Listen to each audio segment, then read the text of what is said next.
Disampaikan oleh Lesti Nuraini, selaku Kepala Dinas Kesehatan Sumsel, bahwa hingga saat ini, kasus COVID-19 di Sumsel masih fluktuatif.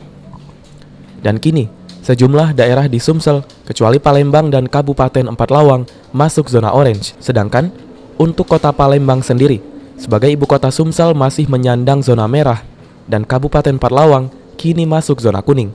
Dengan hal tersebut, menurut Lesti, dirinya menghimbau warga untuk selalu menerapkan protokol kesehatan dan kegiatan-kegiatan yang ada harus tetap dibatasi karena positif rate di Sumsel cukup tinggi.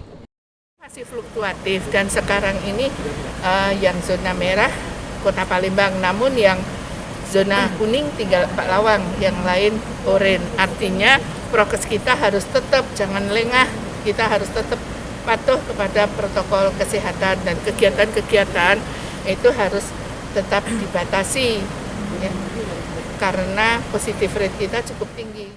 Walaupun positif rate di Sumsel cukup tinggi, menurut Kadinkes, angka kesembuhan cukup bagus karena melebihi angka yang positif.